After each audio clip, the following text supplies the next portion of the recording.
왜 당신이 새벽 2시에 라면을 끓이게 되는지, 왜 편의점에서 초코바를 집게 되는지, 그 진짜 이유를 뇌과학으로 명확하게 이해하게 될 겁니다. 그리고 더 중요한 건 오늘부터 바로 실천할 수 있는 해결책까지 알려드릴게요. 먼저, 당신 뇌 안에서 지금 무슨 일이 벌어지고 있는지 정확히 알아야 합니다. 먹으면 안 되는데 자꾸 먹게 되는 건 뇌 안에 있는 두 시스템의 전쟁 때문입니다. 첫 번째 시스템, 도파민 보상회로. 이건 뇌의 생존 본능이에요. 인류가 수십만 년 동안 굶주림과 싸우던 시절, 고칼로리 음식을 발견하면 무조건 먹어둬야 살아남을 수 있었습니다. 그래서 우리 뇌는 단맛, 기름진 맛을 감지하면 즉시 도파민을 폭발적으로 분비하도록 진화했어요. 도파민이 분비되면 어떻게 될까요? 강렬한 쾌감을 느낍니다. 그리고 뇌는 이렇게 기억해요. 이 음식은 생존의 필수다. 다음에 또 봤을 때 무조건 먹어야 한다.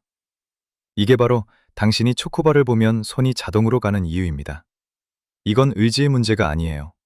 뇌가 생존 모드로 작동하고 있는 겁니다. 두 번째 시스템, 전전두피질. 이건 뇌의 CEO예요.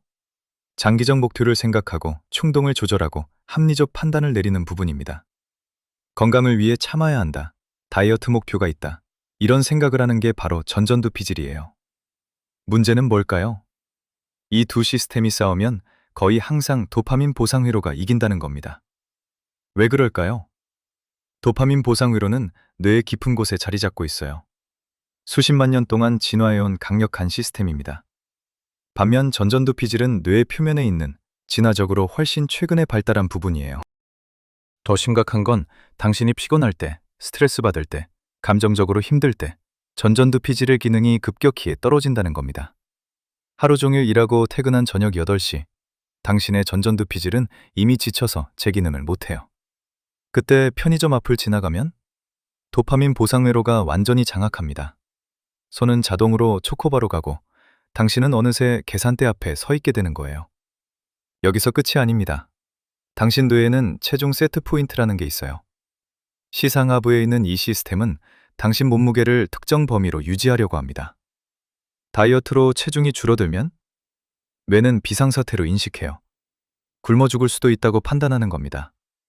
그래서 뇌는 뭘 할까요? 식욕을 폭발적으로 증가시킵니다. 그렐린이라는 배고픔 호르몬을 더 많이 분비하고 렙틴이라는 포만감 호르몬은 덜 분비하게 만들어요. 결과적으로 당신은 평소보다 훨씬 더 배고픔을 느끼게 되고 먹어도 쉽게 배부르지 않게 됩니다. 이게 바로 다이어트 중에 야식이 더 땡기는 이유예요. 그럼 대체 어떻게 해야 할까요? 뇌의 생존 본능을, 수십만 년 진화의 결과를 어떻게 이겨낼 수 있을까요? 여기 희망이 있습니다. 뇌과학은 이미 답을 찾아냈어요. 핵심은 뇌와 싸우지 않는 겁니다. 뇌를 속이는 거예요. 이것 하나만 고치면 됩니다. 보상 타이밍을 바꾸는 겁니다. 우리가 실패하는 이유는 뭘까요? 참았을 때 아무 보상이 없기 때문입니다. 오늘 초코바 안 먹었어요. 근데 체중계 숫자는 그대로예요. 뇌는 이렇게 생각합니다. 참아도 아무 소용없네? 그럼 그냥 먹자. 도파민 보상 회로가 완전히 승리하는 겁니다. 그럼 어떻게 해야 할까요? 참았을 때 즉시 보상을 주는 겁니다. 단, 음식이 아닌 다른 방식으로요.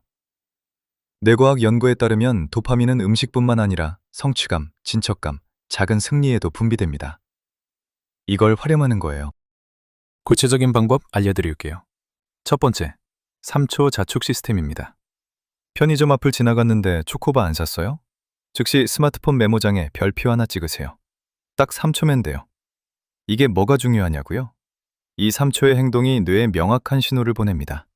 나는 지금 목표를 향해 전진하고 있다. 뇌는 이 작은 성취에 도파민을 분비해요. 초코바 먹었을 때만큼은 아니지만 충분히 의미 있는 양입니다. 핵심은 즉시성입니다. 나중에 체중이 빠질 거라는 막연한 기대가 아니라 지금 당장 느껴지는 작은 성취감. 이게 뇌를 속이는 겁니다. 매일 별표가 쌓이는 걸 보면 뇌는 점점 더 많은 도파민을 분비하게 돼요. 2주 정도 지나면 참는 것 자체가 쾌감으로 바뀌기 시작합니다. 두 번째, 환경을 재설계하세요. 의지력으로 이기려고 하지 마세요. 환경을 바꾸는 겁니다. 집에 과자가 있으면 100% 먹게 돼 있어요. 전전두피질이 아무리 강해도 매일 밤 과자와 싸워서 이길 수 없습니다. 그럼 어떻게 해야 할까요? 애초에 집에 과자를 두지 마세요. 편의점 앞을 지나가면 자꾸 들어가게 된다? 출근길 동선을 바꾸세요. 5분 돌아가더라도 편의점 없는 길로 가는 겁니다. 이게 게으른 방법처럼 보이나요? 아닙니다. 이게 뇌과학적으로 가장 효율적인 방법이에요. 뇌와 매일 싸워서 에너지를 소모하는 게 아니라 애초에 싸울 필요가 없는 환경을 만드는 겁니다. 세 번째, 대체 보상을 준비하세요. 새벽 2시에 배고플 때 라면 말고 뭘 할 수 있을까요? 미리 준비해두는 겁니다. 따뜻한 허브티 한 잔, 또는 5분짜리 좋아하는 유튜브 영상, 아니면 좋아하는 음악 한 곡. 뭐든 좋아요. 중요한 건 라면만큼은 아니지만 어느 정도 도파민을 분비시킬 수 있는 대안을 마련해두는 겁니다. 처음에는 만족스럽지 않을 거예요. 허브티가 라면을 이길 순 없으니까요. 그런데 신기한 일이 벌어집니다. 2주, 3주 반복하다 보면 뇌가 새로운 패턴을 학습해요. 새벽에 배고프면 허브티를 마신다. 그리고 별표를 찍는다. 이게 새로운 보상 회로가 되는 겁니다. 뇌과학 연구에 따르면 새로운 습관이 자동화되는데 평균 66일 걸립니다. 2개월 조금 넘는 시간이에요. 그 기간만 버티면 이제 참는 게 노력이 아니라 자동이 됩니다. 뇌가 완전히 새롭게 프로그래밍 되는 거예요. 마지막으로 가장 중요한 것, 자책하지 마세요. 어제 라면 먹었어요? 괜찮습니다. 당신이 약한 게 아니라 뇌가 원래 그렇게 설계된 겁니다. 중요한 건 오늘부터 다시 시작하는 거예요. 별표, 시스템, 환경 재설계, 대체 보상. 이 세 가지만 기억하세요. 정리해 드릴게요. 먹으면 안 되는데 자꾸 먹는 이유. 이건 의지의 문제가 아닙니다. 뇌의 도파민 보상 회로와 전전두피질의 싸움이고 거의 항상 도파민이 이기게 돼 있어요. 해결책은 하나입니다. 보상 타이밍을 바꾸는 것.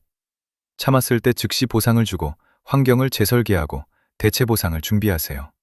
오늘부터 시작하면 66일 후에는 완전히 다른 당신이 돼 있을 겁니다.